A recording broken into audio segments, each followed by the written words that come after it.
Good morning, everyone. Welcome back to my channel. In previous videos, you've heard me talk about my husband and I starting an LLC so we could drive for a rideshare company. I wanted to go a little bit more in detail about how we made that happen. When we decided to drive for a rideshare company, we knew he had to come up with a way to protect our assets because rideshare companies don't consider drivers employees, but individual contractors.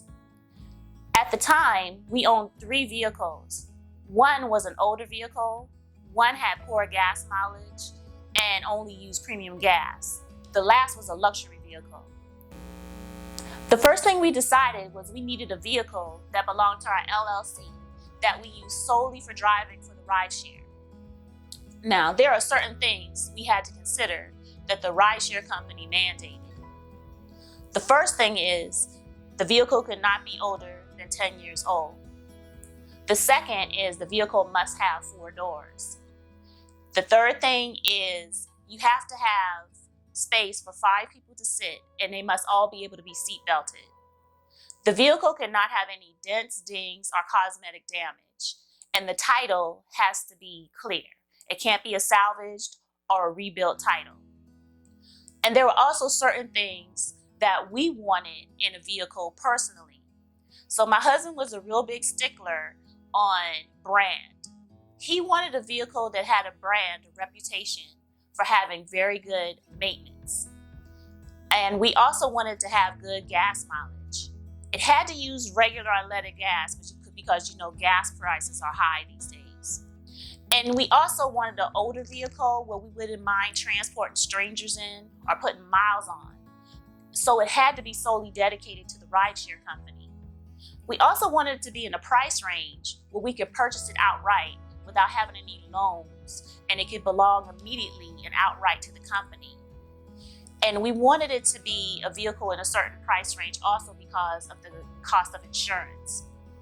Speaking of insurance, if you are a rideshare driver and you are actively driving to pick up a rider or a rider is in your vehicle, you're covered by the rideshare company for insurance. If your app is off and you're driving, you're covered by your personal insurance. If you have the app on, but you don't have an assignment to pick up a rider and you don't have a rider in your car, you aren't covered by any insurance. You have to get something they call gap insurance, which is extra insurance by your personal insurance company. So back to the story. As we looked for a vehicle, we mainly used an app called Let Go. Now, we live in an area where we're in a 50-mile radius of 2 other municipalities. They have their own rules about inspection. They have their own rules about registration, bill of sales, etc.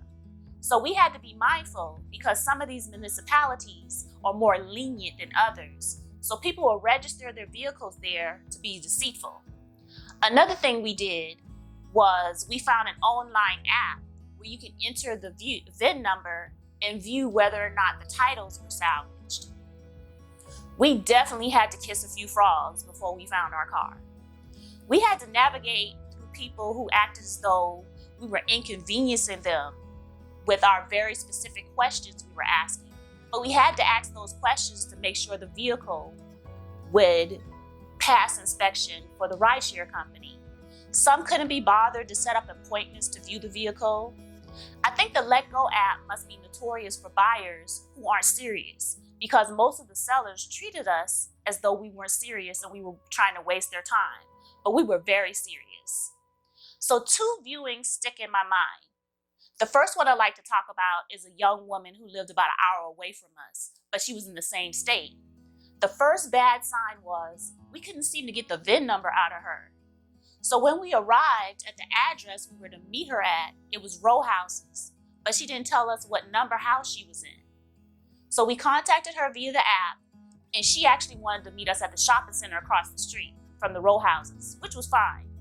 So when she arrived, the vehicle was registered to a municipality closer to where we live than where she lives. And that was weird, because why would you drive an hour and a half to register a vehicle in some place where you don't live? So the vehicle was shiny, new, super clean, smelling divine. So while my husband kicked the tires and checked the engine and all other parts, I went straight for the VIN, and our bubble burst. It had a salvage title. So initially, she avoided confirming the title was salvage, but then she admitted it had some front damage, but she had replaced the quarter panel. This was purely cosmetic and wouldn't have fixed any body damage issues, but it didn't matter to us because we can't drive with a salvaged vehicle. The second viewing was a gentleman who we agreed to meet, who was about 30 minutes late, and we were waiting in a sketchy area. So when he finally shows up in a cloud of black smoke, after the black smoke cleared, my husband and I began checking out the vehicle. I went straight for the VIN. I put it in the system and the error came back. And when I looked at the VIN more closely, it looked like it had been altered with a knife or another sharp object. So as my husband and I were further inspecting the vehicle, we noticed small holes in the passenger and the driver door. And when we asked about the holes, he just casually informed us that there were bullet holes. So we let him know we couldn't have damage to the vehicle because we were driving for a rideshare. So he understood and said he had other vehicles he could get back to us with. And we said, oh, fine. Left knowing good and well that we were not going to buy a vehicle from a guy who just tried to sell us a car that somebody was possibly murdered in.